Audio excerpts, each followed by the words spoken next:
أعوذ بالله من الشيطان الرجيم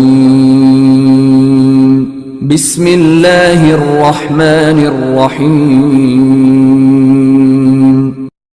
للذين استجابوا لربهم الحسنى والذين لم يستجيبوا له لو أن لهم ما في الأرض جميعا ومثله معه لافتدوا به أولئك لهم سوء الحساب ومأواهم جهنم وبئس المہاد۔ بسم اللہ الرحمن الرحیم۔ جن لوگوں نے اپنے پروردگار کی باتوں کو مان لیا ان کے لیے بھلائی ہے، اور جن لوگوں نے نہیں مانا وہ اگرچہ زمین کی ساری چیزیں اور مزید اس کے برابر اپنی طرف سے فدیہ کے طور پر دے دیں، جب بھی ان کا سخت حساب ہوگا ان کا ٹھکانہ دوزخ ہے، اور وہ کیا ہی برا ٹھکانہ ہے۔ أَفَمَن يَعْلَمُ أَنَّمَا أُنزِلَ إِلَيْكَ مِن رَّبِّكَ الْحَقُّ كَمَنْ هُوَ أَعْمَى إِنَّمَا يَتَذَكَّرُ أُولُو الْأَلْبَابِ۔ جس شخص کو معلوم ہے کہ آپ کے پروردگار کی طرف سے آپ پر جو کچھ نازل کیا گیا ہے وہ حق ہے، کیا وہ اس شخص کی طرح ہو سکتا ہے جو اندھا ہو؟ یقیناً سمجھدار لوگ ہی نصیحت حاصل کرتے ہیں۔ آیت نمبر 19۔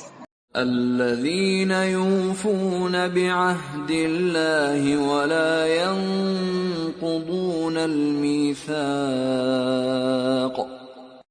جو اللہ کے وعدہ کو پورا کرتے ہیں اور عہد کو توڑتے نہیں ہیں۔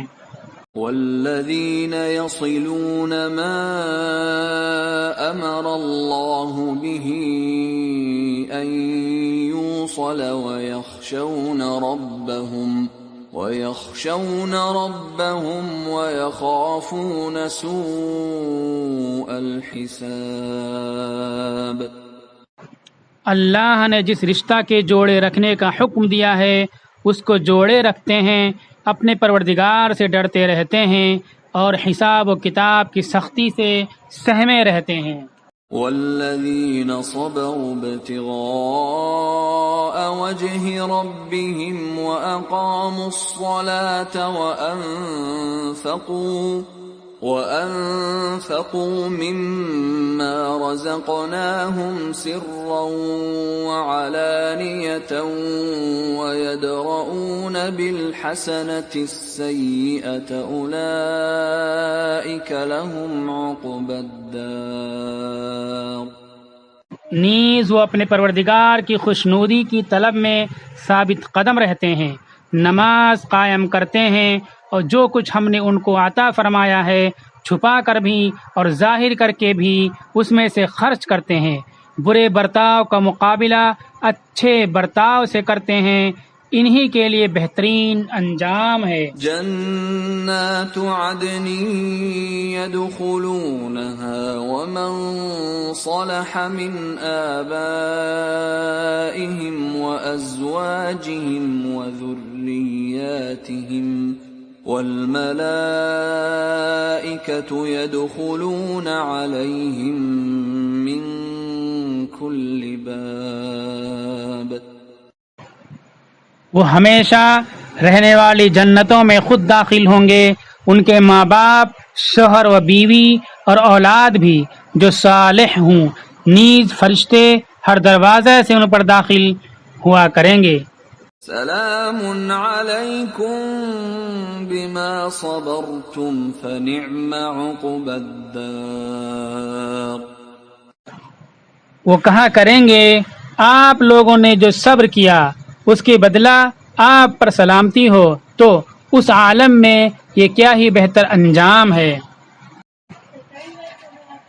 پچھلی آیتوں میں حق و باطل کو مثالوں کے ذریعے واضح کیا گیا ہے۔ مذکورہ آیات میں اہل حق اور اہل باطل کی علامات، سمٹمز اور سمبول، صفات اور ان کے اچھے برے اعمال اور اس کی جزا و سزا کا بیان ہے۔ پہلی آیت نمبر 18 میں احکام ربانی کی تعمیل اور اطاعت کرنے والوں کے لیے اچھے بدلے کا اور نافرمانی کرنے والوں کے لیے عذاب شدید کا ذکر ہے۔ دوسری آیت نمبر 20 میں ان دونوں کی مثال بینا و نابینا، اندھے اور دیکھنے والے سے دی گئی ہے، اور اس کے آخر میں فرمایا انما یتذکر اولو الالباب، یعنی اگرچہ بات واضح ہے مگر اس کو وہی سمجھ سکتے ہیں جو عقل والے ہیں، جن کی عقلیں غفلت و معصیت نے بیکار کر رکھی ہیں، وہ اتنے بڑے عظیم فرق کو نہیں سمجھتے۔ تیسری آیت سے ان دونوں فریق کے خاص اعمال اور علامات کا بیان شروع ہوا ہے۔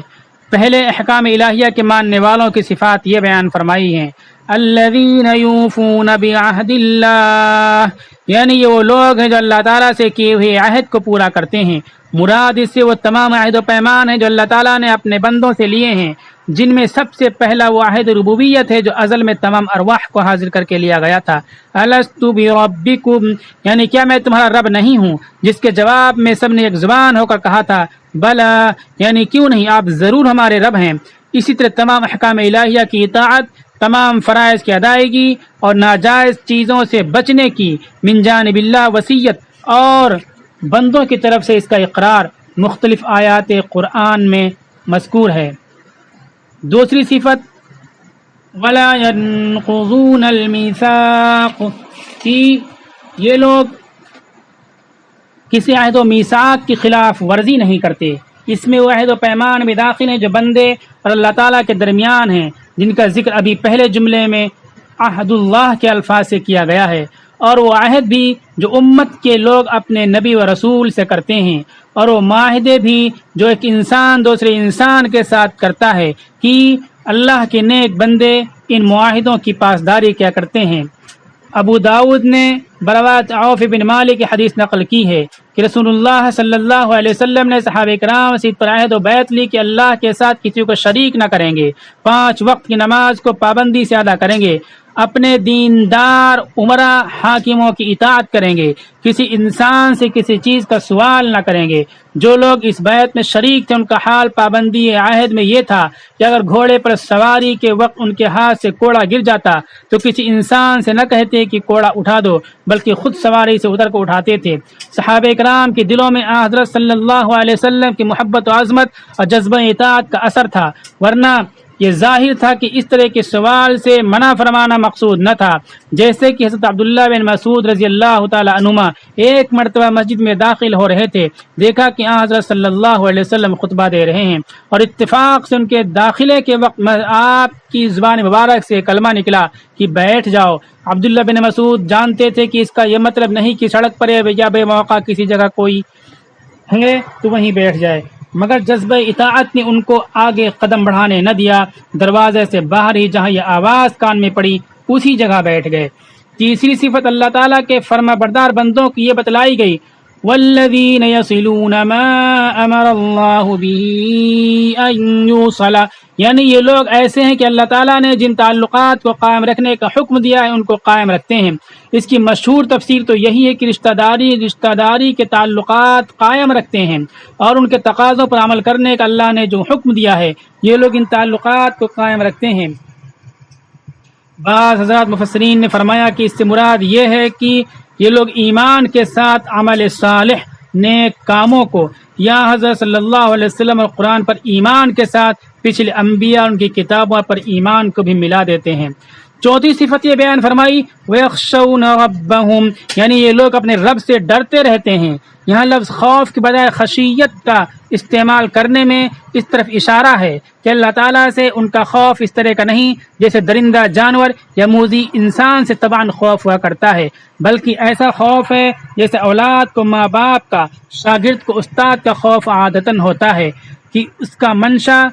کسی ایذا رسانی کا خوف نہیں ہوتا، بلکہ عظمت محبت کی وجہ سے خوف اس کا ہوتا ہے کہ کہیں ہمارا کوئی قول و فعل اللہ تعالیٰ کے نزدیک ناپسند اور مکروہ نہ ہو جائے۔ اسی لیے مقام تعریف میں مقام مدح میں جہاں کہیں اللہ تعالیٰ کے خوف کا ذکر ہے وہاں عموماً یہی لفظ خشیت کا استعمال ہوا ہے، کیونکہ خشیت اسی خوف کو کہا جاتا ہے جو عظمت و محبت کی وجہ سے پیدا ہوتا ہے۔ اسی لیے اگلے جملہ میں جہاں حساب کی سختی کا خوف بیان کیا گیا وہاں خشیت کا لفظ نہیں بلکہ خوفی کا لفظ استعمال ہوا ہے۔ ارشاد فرمایا وَيَخَافُونَ سُوءَ الْحِسَابِ، یعنی یہ لوگ برے حساب سے ڈرتے ہیں۔ برے حساب سے مراد حساب میں سختی اور جزرسی ہے۔ حضرت صدیقہ عائشہ رضی اللہ عنہا نے فرمایا کہ انسان کی نجات تو رحمت الہی سے ہو سکتی ہے کہ حساب اعمال کے وقت اجمال عفو درگزر سے کام لیا جائے، ورنہ جس شخص سے بھی پورا ذرہ ذرہ کا حساب لے لیا جائے اس کا عذاب سے بچنا ممکن نہیں، کیونکہ ایسا کون ہے جس سے کوئی گناہ خطا کبھی سرزد نہ ہوا ہو۔ یہ حساب کی سختی کا خوف نیک فرمانبردار لوگوں کی 5ویں صفت ہے۔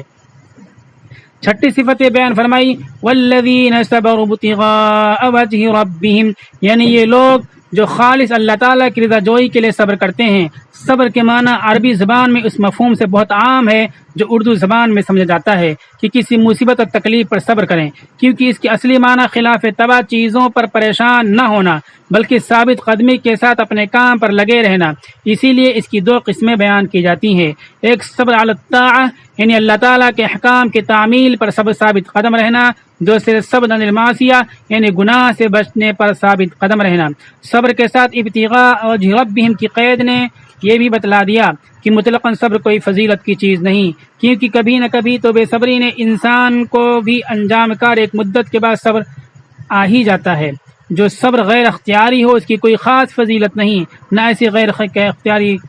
کیفیت کا اللہ تعالیٰ کسی کو حکم دیتے ہیں۔ اس لیے حدیث میں رسول اللہ صلی اللہ علیہ وسلم نے فرمایا الصبر عند الصدمۃ الاولی، یعنی اصلی اور معتبر صبر تو وہی ہے جو ابتدائے صدمہ اور مصیبت کے شروع میں اختیار کیا جائے، ورنہ بعد میں تو کبھی نہ کبھی جبری طور پر انسان کو صبر آ ہی جاتا ہے۔ بلکہ قابل مدح و ثنا، قابل تعریف و صبر ہے کہ اپنے اختیار سے خلاف طبع امر کو برداشت کرے، خواہ وہ فرائض و واجبات کی ادائیگی ہو یا محرمات مکروہات سے بچنا ہو۔ 7ویں صفت اقام الصلاۃ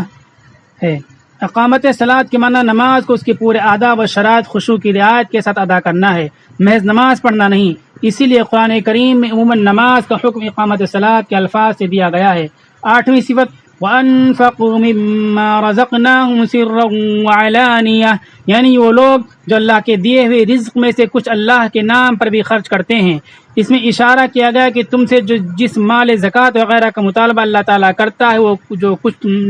وہ کچھ تم سے نہیں مانگتا بلکہ اپنے ہی دیے ہوئے رزق کا کچھ حصہ، وہ بھی صرف 2.5% جیسی قلیل و حقیر مقدار میں آپ سے مانگا جاتا ہے، جس کے دینے میں آپ کو طبعاً کوئی پس و پیش نہ ہونی چاہیے۔ مال کو اللہ کے راہ میں خرچ کرنے کے ساتھ سرًا وعلانیہ کی قید سے معلوم ہے کہ صدقہ و خیرات میں ہر جگہ اخفا ہی، چھپانا ہی مسنون نہیں ہے، بلکہ بعض اوقات اس کا اظہار بھی درست و صحیح معلوم ہوتا ہے۔ اس لیے علماء نے فرمایا ہے، اس لیے موجودہ حالات میں، موجودہ وقت میں جبکہ اسپتالوں سے باہر مریض تڑپ رہے ہیں، بلک رہے ہیں، اور ماشاء اللہ ایمانی غیرت، حمیت اور اسلامی تعلیمات کے نتیجے میں مسلمان آگے آ رہے ہیں اور مختلف قسم کی امداد اور تعاون کر رہے ہیں، ایسے موقع پر مناسب اور بہتر اور ضروری یہ ہے کہ اعلانیہ طور پر تعاون کیا جائے تاکہ ضرورت مندوں تک ان کی مدد پہنچ سکے اور ضرورت مند مددگاروں تک پہنچ سکیں اور لوگوں کو معلوم ہو سکے کہ اسلام کی تعلیمات کیا ہے۔ اس موقع پر اعلانیہ طور پر آکسیجن، دوائیں، غذائیں اور میڈیکل اشیاء دی جائیں اور ان کی تشہیر بھی کی جائے۔ 9ویں صفت ہے یدرؤون بالحسنۃ السیئۃ، یعنی یہ لوگ برائی کو بھلائی سے، دشمنی کو دوستی سے، ظلم کو عفو درگزر سے دفع کرتے ہیں، برائی کے جواب میں برائی سے پیش نہیں آتے ہیں۔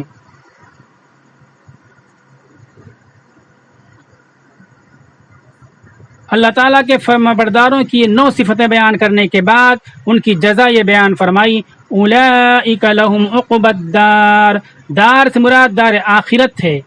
یعنی انہی لوگوں کے لیے ہے دار آخرت کی فلاح۔ اور بعض حضرات نے فرمایا اس جگہ دار سے مراد دار دنیا ہے، اور مراد یہ ہے کہ نیک لوگوں کو اگرچہ اس دنیا میں تکلیفیں بھی پیش آتی ہیں مگر انجام کار دنیا میں بھی فلاح و کامیابی انہی کا حصہ ہوتا ہے۔ آگے اسی عقبت دار یعنی دار آخرت کی فلاح کا بیان ہے کہ جنات عدن جنات عدن میں ہوں گے جن میں وہ داخل ہوں گے۔ عدن کے معنی قیام و قرار کے ہیں، مراد ہے کہ ان جنتوں سے کسی وقت ان کو نکالا نہ جائے گا، بلکہ ان میں ان کا قرار و قیام ہمیشہ رہے گا۔ بعض حضرات نے فرمایا کہ عدن وسط جنت کا نام ہے، جنت کے بیچ و بیچ کا نام ہے، جو جنت کے مقامات میں اعلیٰ مقام ہے۔ اس کے بعد ان حضرات کے لیے ایک اور انعام یہ ذکر فرمایا گیا کہ انعام ربانی صرف ان لوگوں کی ذات تک محدود نہیں ہوگا، بلکہ ان کے آبا و اجداد، ان کی بیویوں اور اولاد کو بھی اس میں حصہ ملے گا، شرط کہ صالح ہوں، جس کا ادنا درجہ یہ ہے کہ مسلمان ہوں۔ مراد یہ ہے کہ ان لوگوں کے آبا و اجداد، ان کی بیویوں کا اپنا عمل اگرچہ اس مقام پر پہنچنے کے لیے قابل نہ ہو، مگر اللہ کے مقبول بندوں کی رعایت و برکت سے ان کو بھی اسی مقام پر پہنچا دیا جائے گا۔ اس کے بعد